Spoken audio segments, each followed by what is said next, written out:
بسم الله الرحمن الرحيم. أهلا وسهلا بحضراتكم وحلقة جديدة من برنامج رؤية وطن.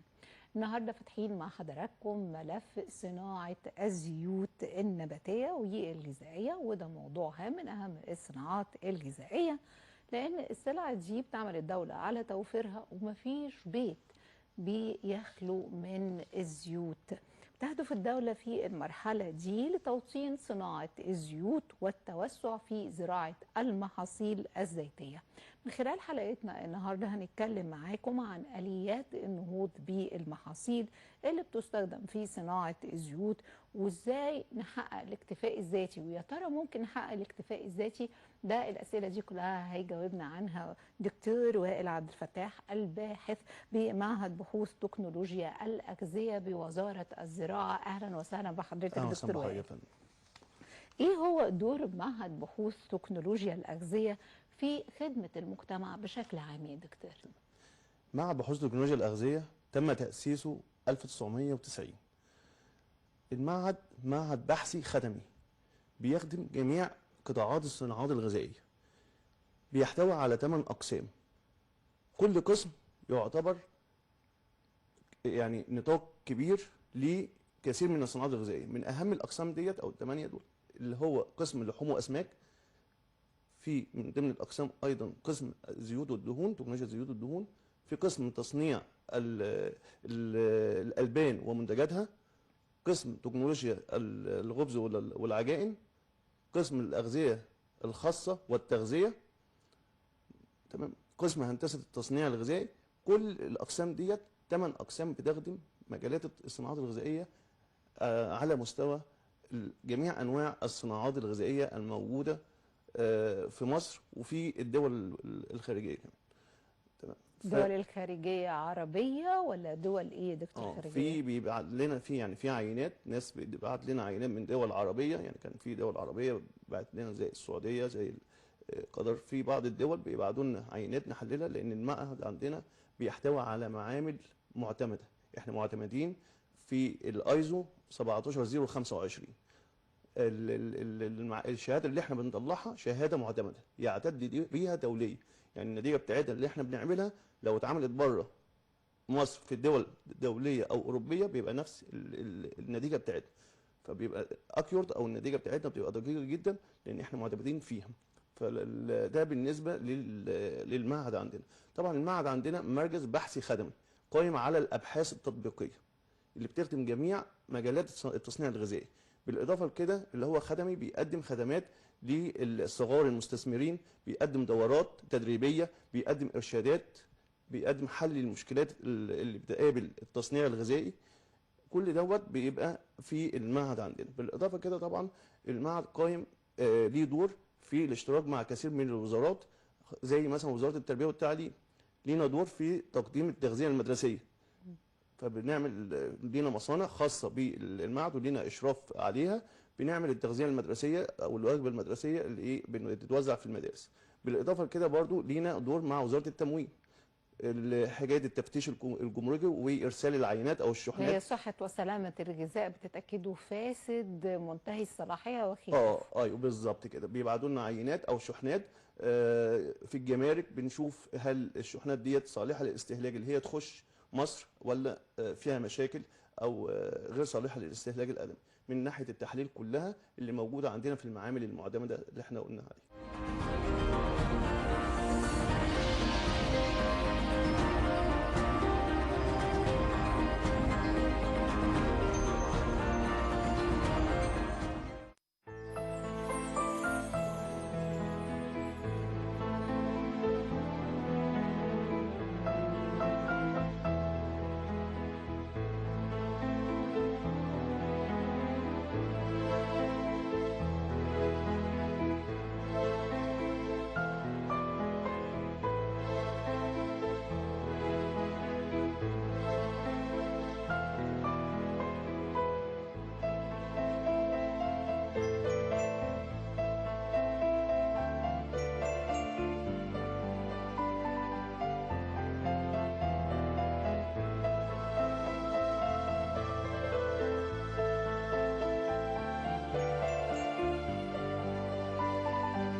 حضرتك ايه النباتات اللي بنقدر نستخرج منها زيوت؟ يمكن احنا عارفين اكتر حاجة الزيتون، زهرة عباد الشمس، الذرة وخلافه، النخيل برضو.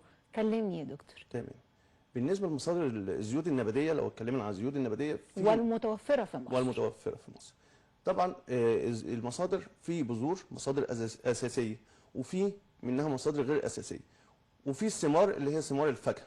بالنسبه للبذور، لو احنا اتكلمنا على البذور في مثلا عباد الشمس من اهمها، ودي يعتبر محصول رئيسي او اساسي بيتزرع عباد الشمس لاستخلاص الغرض منه استخلاص الزيت، لان بيبقى فيه اصناف اللي هي الخاصه بنسبه الزيت بتبقى فيها نسبه مرتفعه بتصل من 45 ل 50% في هذه المحاصيل، فتعتبر محاصيل زيتيه، اقدر اقول عليها محصول زيتي لان نسبه الزيت فيها عاليه.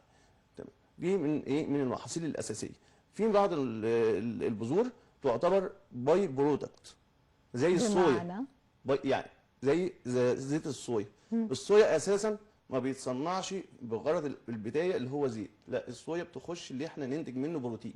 تمام. بروتين فول الصويا. تمام. يعتبر بقى اللي بينتج منتج ثانوي، باي برودكت، يعني منتج ثانوي. الزيت بنبدا ناخده بعد كده، يعني الاساس فيه هو صناعه البروتين. بنعمل منه طبعا البروتينات اللي بتخش في تصنيع اللحوم، بتخش في تصنيع لبن فول الصويا، بتخش في بعض مفهوم. الاغذيه الدايت للرياضيين والكلام ده. تمام. ده بالنسبه ويعتبر الصويا زيرو هالك. يعني ايه زيرو هالك؟ البذره كلها بنستخدمها. اول حاجه بنعمل لها ديهالينج، تقشير، والقشره دي بتخش في علف الحيوانات، وبعد كده الدقيق بتاعه او البروتين بنستخدمه اما دقيق صويا او باي غرض من الاغراض، وبعد كده الزيت بنبدا بيخش تكونتر وبيطلع الزيت عندي بيخش بعد كده عمليه تكرير، وبستخدمه في عمليات الخلط بتاع الزيوت. يبقى مصر تمام. عباد شمس، صويا. صويا في برضو من اهم المصادر. برضو لو احنا اتكلمنا هنتكلم مثلا على الذره. برضو الذره يعتبر برضو في صناعه النشا، بنستخدم الجنين بتاع الذره ده بنستخلص منه الزيت وبنعمل زيت الذره. تمام. في الثمار الفاكهه اهمها تفاح يا دكتور؟ لا، ها الثمار الفاكهه الزيديه. انا رحت للخل. لا اللي هي ايه؟ اللي هي الزيتون والنخيل وجوز الهند، دي ثمار من تمام. بتتصنف اللي هي ثمار فاكهه. يعني الزيتون مفهوم. ده ثمار فاكهه. ده طبعا ثمره الزيتون يعني بتتاخد في انواع من الثمار او اصناف من الثمار. في اصناف خاصه بالزيت، وفي اصناف خاصه بالتخليل، وفي اصناف بتبقى ثنائيه الغرض اللي هي تصلح للزيت او التخليل. وبيبقى نسبه استخلاص الزيت منها هي نفس نسبه لا طبعا الاصناف بتقل. الزيتيه دي الاصناف الزيتيه هي سموها زيتيه عشان فيها نسبه زيت مرتفعه. اللحم بتاع الثمره بتبقى نسبه اللحم قليله، الثمره نفسها حجمها قليل فما بتنفعش في التخليل. في الثمار الخاصه بالتخليل بيبقى اللحم كبيره، الثمره كبيره، تمام، ونسبه الزيت فيها منخفضه.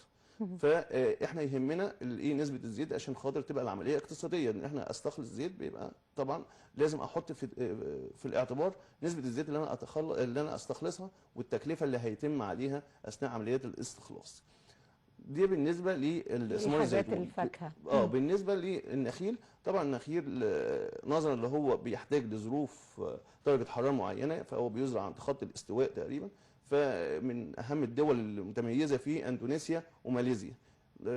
ربنا يسر التغيرات المناخيه عندنا، طبعا بيبقى صعب شويه اللي هو يوصل فيها او اللي احنا يبدا نزرعه، بس نامل ان شاء الله. يعني لحد الان بنبدا مع التغيرات المناخيه، ممكن يبقى بعد كده يبقى ليه وسط عندنا في الزراعه ونبدا اللي احنا نشتغل عليه. جوز الهند. زي جوز الهند طبعا بيدخل في مستحضرات التجميل اكتر ما هو بيخش في الصناعات الغذائيه. وبداوا والله يا دكتور يقول لك لا اطبخوا بيه. لان بيتحمل، لان طبعا في نسبه من الاحماض الدهنيه الساتيوريتد فاتي اسيد زي اللوريك اللي هو سي 18 سي 12 0 دوت. حمض اللوريك ده بيبقى يبقى ثابت لدرجات حراره عاليه فبيتحمل. بيخش في صناعه بعض الحلويات والشوكولاته زي جوز الهند. طب